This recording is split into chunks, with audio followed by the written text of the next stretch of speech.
Good afternoon, I'm Malcolm Jordan and this is your Midday News Fix for Thursday the 18th of December.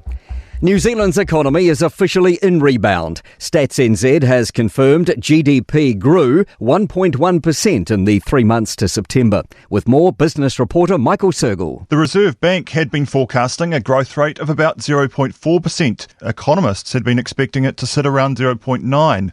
Many households still did it tough through the quarter though, with unemployment reaching 5.3% and inflation hitting 3%.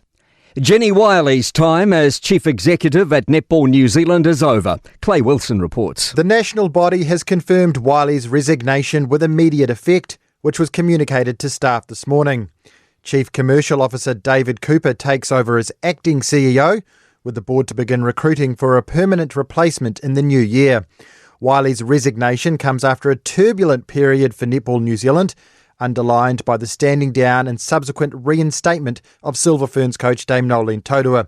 The national body have been widely criticised for their handling of the saga. And Wiley was appointed Chief Executive in 2016, having been at the organisation for 7 years, including as Head of Finance and Services. Suspects are still on the run after shootings in Gore last night injured 2 people, 1 seriously. People were called after reports a firearm had been discharged on Aparima Street about 8 p.m. 2 people were hospitalised and police are appealing for anyone with information to contact them. Area school principals have accepted a new collective agreement that lifts salaries by 4.7% over the next year. More than 140 principals will benefit from the deal, which introduces a new $6,000 NCEA change implementation allowance and $5,000 for mentors. Education Minister Erica Stanford says this settlement reinforces professional learning and development and supports higher student achievement.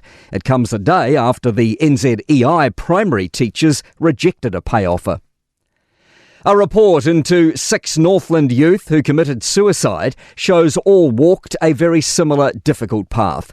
A coronial inquest was held in November last year looking into the deaths after a suicide cluster was identified in 2018 and 2020. Coroner Tanya Tetitaha's report shows all 6 were self-harming and known to many agencies, with one youth interacting with up to 17. Open Justice reporter Shannon Pittman says the report recommends a single care pathway to filter information from agencies and to work with youth and whānau. A lot of disengagement occurred because whānau are being contacted by so many agencies, having to relay the same story over and over again. Experts are warning of dangers from the Ministry of Health cancelling its flu tracking program in a cost-cutting measure.